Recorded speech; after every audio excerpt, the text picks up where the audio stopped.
আজ তৈরি করেছি খাসির রেজালা। এটা দেখতে যেন দুর্দান্ত, খেতেও কিন্তু অসম্ভব মজা। এটা গরম গরম রুটি, পরোটা, ফ্রাইড রাইস, পোলাও এগুলির সাথে খেতে কিন্তু অসম্ভব মজার হয়। একদম বিয়েবাড়ি স্টাইলে আমি আজকে খাসির রেজালাটা রান্না করেছি।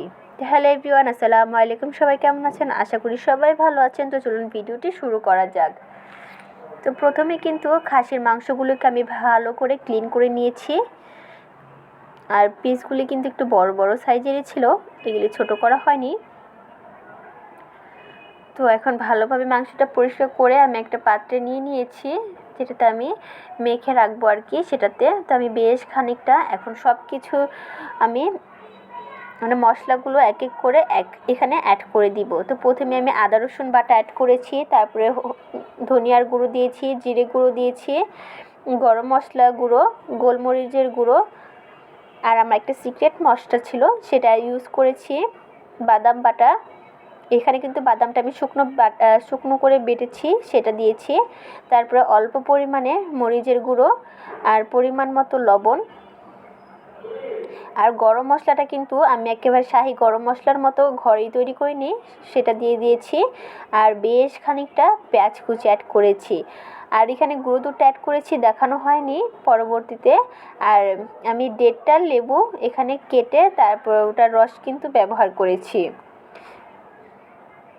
তারপরে এখন সব ময় মশলাগুলোকে দেওয়া হয়ে গেলে এখন আলতো হাতে এগুলিকে সুন্দর করে মেখে নিতে হবে, যাতে মশলাগুলো প্রত্যেকটা মাংসের গায়ে একদম পারফেক্টলি লেগে যায়। তো সব ভালো করে একেবারে মাংসগুলোকে মেখে নেওয়া হয়ে গেলে এখন আমি পরিমাণ মতো পানি দিয়ে দিব। পানিটা দিয়ে আমি সুন্দর করে ভিজিয়ে রেখে দেব। আর এটাকে আমি কিন্তু প্রায় 1.5 ঘন্টা থেকে 2 ঘন্টা পর্যন্ত আমি এটাকে ভিজিয়ে রেখেছিলাম। তারপরে চুলায় বসিয়ে দিয়েছিলাম। তো চুলায় দেওয়ার কিছুক্ষণ দিয়ে দিলেই কিন্তু এটা রান্না হয়ে যাবে আস্তে আস্তে। যেহেতু খাসির মাংস একটু দেরি হবে, তার জন্য কিন্তু আস্তে আস্তেই রান্নাটা হবে। একটু সময় নিয়ে রান্না করলে কিন্তু হয়ে যাবে। তো দেখো আমার কিন্তু প্রায় মাংসটা রান্না কিন্তু অলমোস্ট কমপ্লিটই হয়ে যাবে, আর একটু আমি রাখবো। তো একদম লাস্টে কিন্তু আমি এখানে বেশ খানিকটা কাঁচামরিচ দিয়ে দিয়েছি। এটা কিন্তু আলাম দিয়েছি, যেহেতু আমি রেজালা রান্না করেছি অতটা ঝাল দেয় না।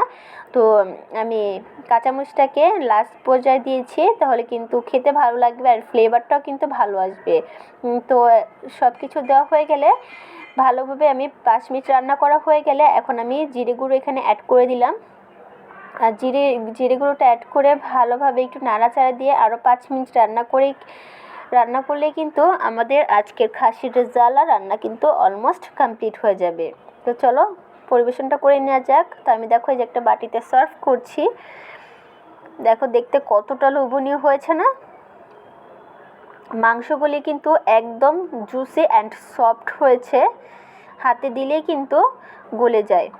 তো দেখো দেখতে কিন্তু অনেকটাই লোভনীয় হয়েছে, আর খেতেও কিন্তু অসম্ভব মজার হয়েছিল। চাইলে তোমরা একবার হলো এভাবে খাসির রেজালা আর রান্না করে দেখতে পারো। আর ভিডিওটি ভালো লাগলে like, share, comment and subscribe করে পাশে থাকবে। তো আজ এই পর্যন্ত, আবার অন্য কোনো ভিডিওর সাথে নিশ্চয়ই দেখা হচ্ছে।